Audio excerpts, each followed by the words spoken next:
We are living in the second golden age of the hot hatchback, and I think it's only about to get better. Every year, there are less and less sports cars on the market, and the sports cars that are on sale are quickly becoming electrified and getting the latest and greatest technology like super advanced traction control to set the fastest lap times possible. But many of these cars are getting loaded up with so many frivolous features that don't actually enhance the driving experience, which is kind of the point of a sports car. It seems like for every Chevy Camaro that gets killed off, there's a new $3 million hypercar that's sold to the same group of 1,000 people that already own all the other hypercars. Yet, despite all of that, there is a segment that appears to be doing pretty well with a bunch of high-quality offerings that has stayed true to what matters most to enthusiasts. And it is the hot hatchback. Now, before we go any further, let's define what we mean by a hot hatchback. It is a small, high-performance economy car with a powerful engine and fun handling. It is the perfect mix of something that is affordable, practical, and sporty. Generally, it is based on an existing model that's already in the automaker's lineup, but they equip it with parts that allow it to perform better, and sometimes these parts are taken off of larger models in that same lineup. In the modern day, most of these cars will feature a transverse engine layout and turbocharged engines. And for the sake of this video, we are going to include sedans under this definition, although they don't technically have a hatchback, just because consumer preferences have really shifted and some of these sporty sedans have filled the role of the traditional hot hatchback. Now, the compact hatchback segment dates back to about the 1960s, 1970s, with some early examples like the Mini Cooper, which I would argue is one of the most important cars of all time by popularizing the transverse engine layout. But the car that would really establish the hot hatchback segment would be the Volkswagen Golf GTI that launched in 1976. Compared to the base model Golf, the GTI featured a more powerful engine, revised suspension, and more aggressive bodywork. It turned out to be a massive hit. But the GTI's popularity wasn't solely due to just how good of a product it was. We also have to take into account the massive geopolitical shifts that were happening at this time. In the US, the oil crisis combined with a sweeping set of regulations regarding emissions and fuel economy completely changed both the supply side and the demand side of the car market. The days of big, inefficient V8s with no emission controls were over, and consumers instead were seeking more fuel-efficient options. This resulted in an explosion of popularity for compact vehicles, and the US car market became flushed with foreign automakers after being dominated by the big three American car companies for decades. And in Europe, many people were already used to more compact vehicle sizes, so the hot hatchback was a natural extension of that. But the thing that would put the hot hatchback in the center of the cultural zeitgeist would be rally racing. Rally racing, of course, takes place on both paved and unpaved surfaces, often in situations with low traction,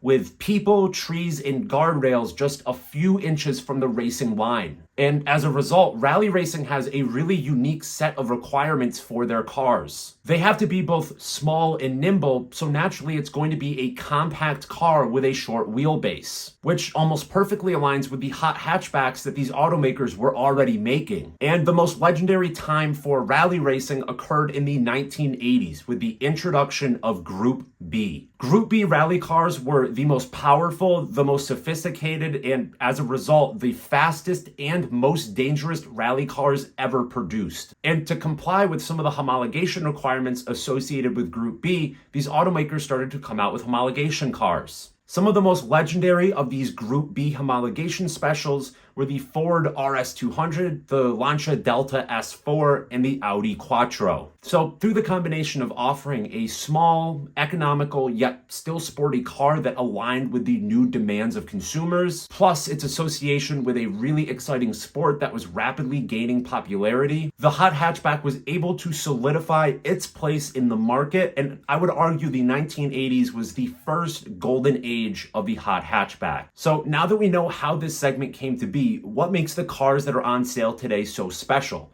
Well, I think there's a few different reasons and why we could be living through a second golden age of the hot hatchback. The first reason is just inherent to the hot hatchback design. Most of these vehicles are able to leverage an existing platform within an automaker's lineup. To be honest, building a new sports car today for most automakers is not a good decision purely in terms of sales dollars. Cars are getting increasingly complex, and as a result, R&D and production costs are skyrocketing. Meanwhile, a car company might only sell one sports car for every 100 crossover SUVs that it sells. So when the time comes for an automaker to focus their finite resources, one option is a lot more likely to receive them. But by building a hot hatchback that's based on an existing platform, a lot of that R&D work is already done for you, because it's just a lot easier to build on something that already exists and enhance it and add performance than it is to design a sports car from scratch. Of course, there is one inherent drawback to this approach. When designing this type of car, there are certain hard points that you just can't change.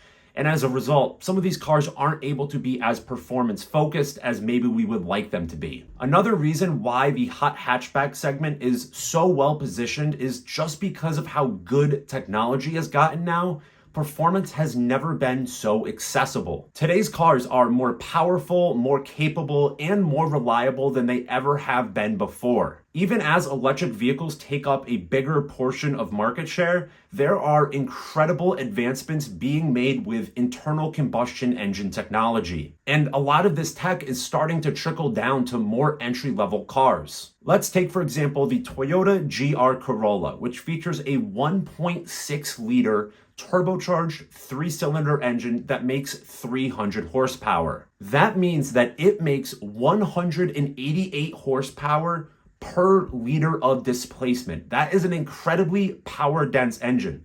To compare it to something like the Ferrari F8, it makes only 182 horsepower per liter. Now, this is mainly because automakers have just figured out how to put a ton of boost into an engine while still making sure that it is both drivable and reliable. And as a result of this, even the most entry-level performance cars are now making incredible amounts of power. And the last factor that we will touch on is just that hot hatches are still relatively inexpensive vehicles. You could argue that this is a good thing, that having a low point of entry for performance cars just helps the entire segment. That's not my point here. What I think is more important is that these cars aren't getting the bleeding edge of performance technology. And that's a good thing, because yes, it might make the car faster, but I think it also means a less engaging driving experience. We can see that on the high end of the performance car market, almost all of the new supercars are becoming electrified. For Lamborghini, Ferrari, and McLaren, all of their latest offerings feature hybrid powertrains. And we only expect more automakers to incorporate this technology down market in the future. And that's not even to mention that there are no supercars on sale today that feature a manual transmission after the dual clutch took over about a decade ago. Because the hot hatchback is intended to be an entry-level vehicle,